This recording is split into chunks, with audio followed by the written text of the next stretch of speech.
Mga kada, ang pag-akyat ng bundok ay simbolo ng pag-abot ng mga pangarap natin. Kaya naman ngayong umaga dito sa Pinoy Inspiring Amazing Stories, isang matayog na pangarap mula sa dalawang Pinoy mountaineers ang ating masasaksihan dahil sa kanilang nalalapit na pag-akyat sa isa sa mga delikadong akyatin na bundok, ang pinakamataas, ang Mount Everest.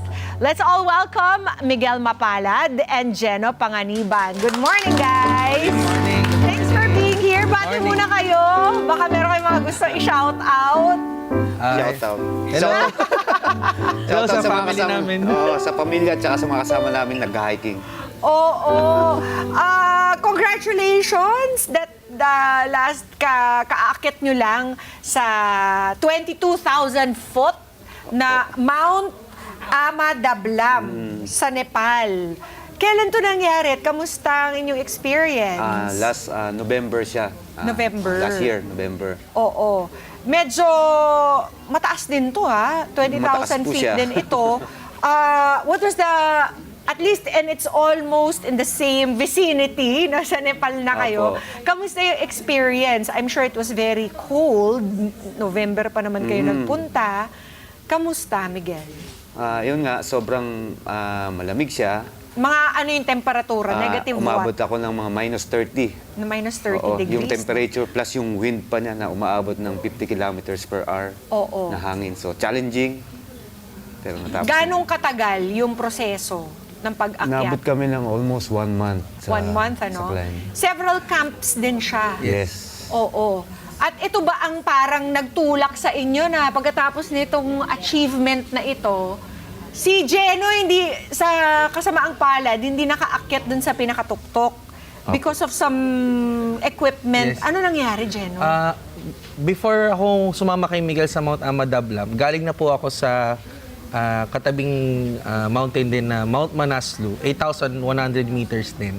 So after ko... In feet, that's about 18,000 feet, tama? More than. That's More than. 20,000 plus. Mga 20, oo. 8,000 meters. So, after nun, nagkaroon ako ng confidence sumama sa mentor ko. Oo. Tapos, sa kasamaang palad, nagkaroon ng problema dun sa spike nung shoes ko. So, I had to let go. Ayan, yun yung video namin. Wow. Mabuti at ligtas kang yes, nakabalik, yun ang di ba? importante. Yun ang pinaka-importante. Yes. Tsaka, mabuti na rin na nag-decide kang ganun, di Yes, ba? You safety can't take first. you can't take any chances with these kinds of environments Yes, at yes. saka mga pagkakataon. So, matagal na kayo nagtitrain together. Paano ba kayo nagkakilala? Kasi syempre, pagka Oo. ganyan, kailangan kasundo mo yung kasama Yes, mo. yes, tama. So nagkakilala kami sa hiking din dito sa Pilipinas. Oo. Tapos ayun na, nagkayayaan kami, tara, mag-Nepal tayo or akyat tayo ng medyo mataas na peak. Tapos yun, pero magkahiwalay pa kami ng mga inaakyat niyan sa Himalayas. Oo. That time, hanggang sa nagkasundo na lang kami. Nagplano kami na, tara, let's try one peak in Nepal. Oo. Tapusin natin to. And then yun nga, natapos namin. And then, eto na, yung Mount Everest. So, ito talaga yung nagpalakas ng loob sa inyo. Yes. Because you're able to scale this, parang ano ba naman yun? Ganun ba yung, Yes. ganun ba yung feeling? Yes. Parang 7,000 feet na lang. Oh. Mount Everest na tayo. Pero bakit? Why do people want to do this? Sabi nga nung mga napanood ko, there are so many ways to die on Mount Everest. At parang sa 17 daw na umaakyat nito, may isang nasasawing palad. So, ano yung dahilan? Unang-una, siyempre, Mount Everest is, kumbaga yan yung pinaka-dream ng mga mountaineer na maakyat. Yes. Yan yung Oo. pinnacle ng mountaineering. So, pag naakyat mo yung Everest, it is challenging kasi sobra. Malamig, altitude, tapos sobrang taas niya. Pero, as a mountaineer, we want challenges na ganyan. Matapos namin to. And then, marami kaming matututunan para dito. So, ayun, tatry namin matapos yung Everest ng ligtas. Kaya, and it's almost 2 decades na since walang Filipino na nakakapag-summit ng Everest. So I think it's about time. Oo, kung matatandaan natin mga kadang, unang-unang naka-reach ng tuktok ng Mount Everest ay si Leo Oracion noong 2007. Tapos, tama ba ako? Tama po, tama Miguel, po. correct me if I'm wrong. Tama po. Tapos sinundan niya ng mga babae. Tama ba? Sa opo. 2008 nga ba? Tama ba itong research? 2007 din. Sina Noel, oo, Sila Wenceslao Karina. 2007, si Leo 2006. Yes. Opo. Oo. Is it just a matter of checking things off sa list ninyo? May bucket list, ganon? Ang bucket list talaga namin ni Miguel ay to summit all the 14 highest peaks in the world. And Mount Everest would set the pace for us. Wow. So, kung matapos niyo yung Mount Everest, parang the rest will be a walk in the park na. No. Ganon, Hindi naman. Hindi po. Challenging sila lahat. Oo, sabi nga nila, base camp pa lang ng Mount Everest, Opo. hihingalin ka na. Yes. Ano pa yung mga ibang dangers? Even though yung you can have temporary snow blindness dahil puro puti ang iyong Yes. makikita for so many days. How long is the expedition going to be up to the summit?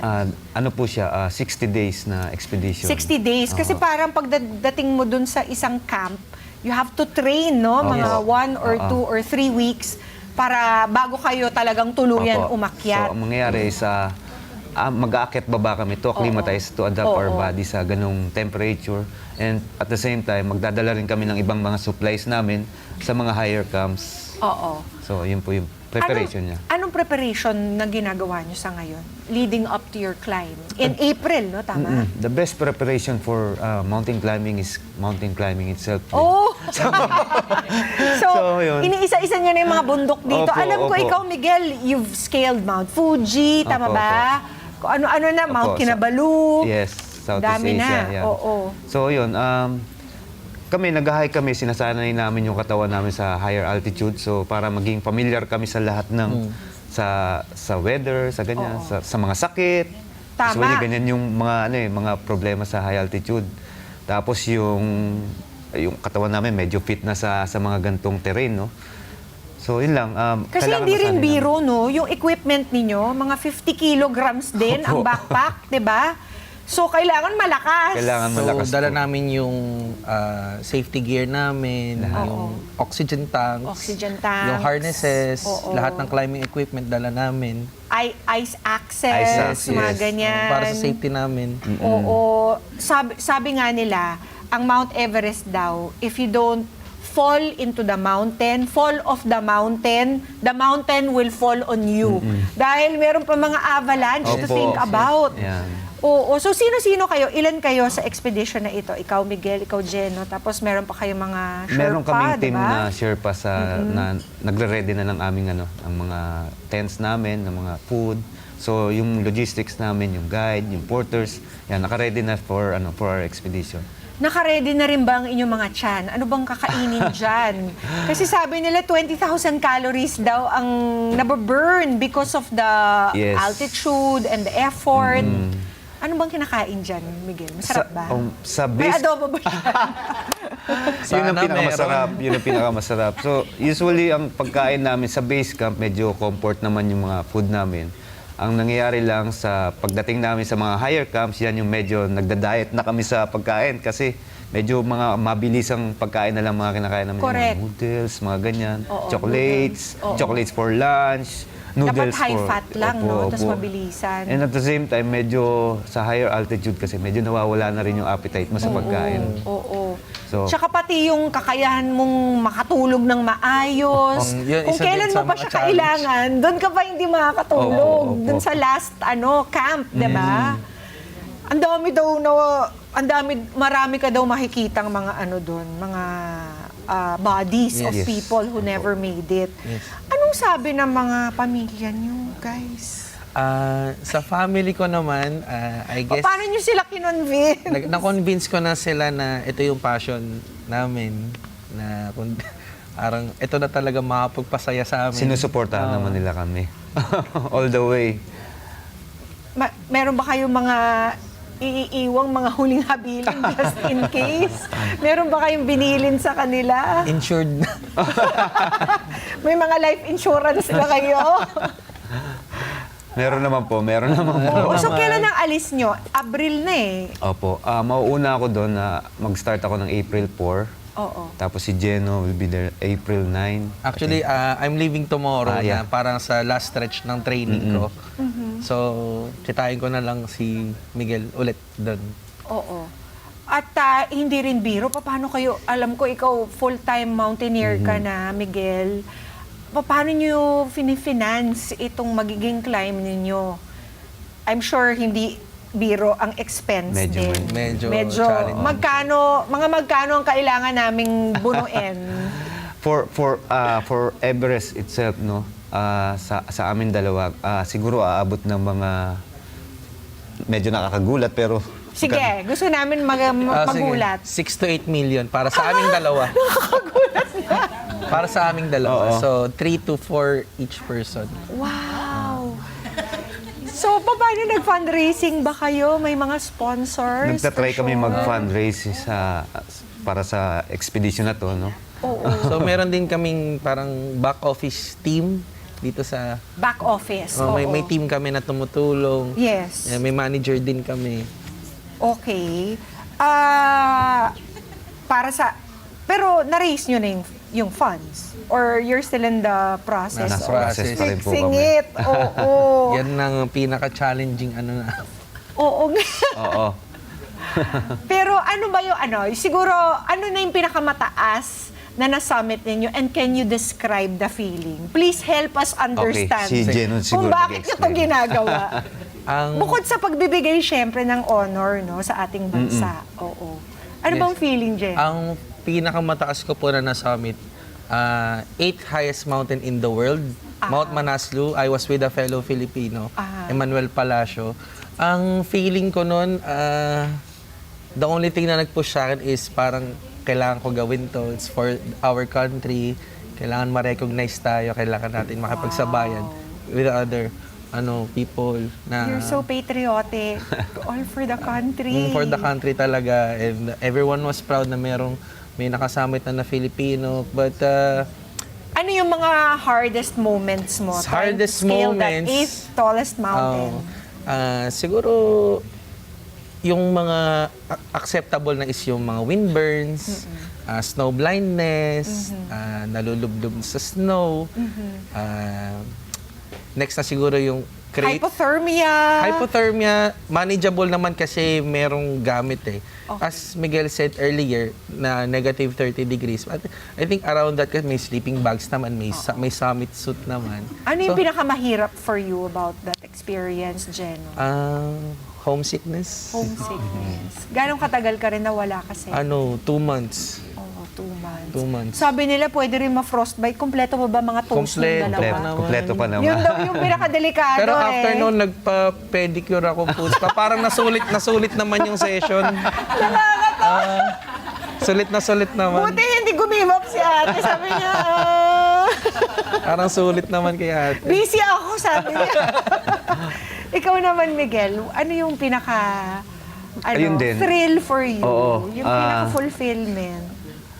Yung Mount Amadablam last year, kasi pinangarap ko siya for 10 years na sabi ko after Amadablam, diyan ko i-hit yung Mount Everest, no. Pero Amadablam is sobrang challenging ng bundok na to. Kumbaga tawag nga nila diyan is Mountaineer's Mountain. Kasi sobrang technical, you have to parang rock climb, ice and rocks, tapos high altitude, tapos malalakas yung hangin. O dito, naka-experience din ako almost na ma-frostbite na rin ako. Oo.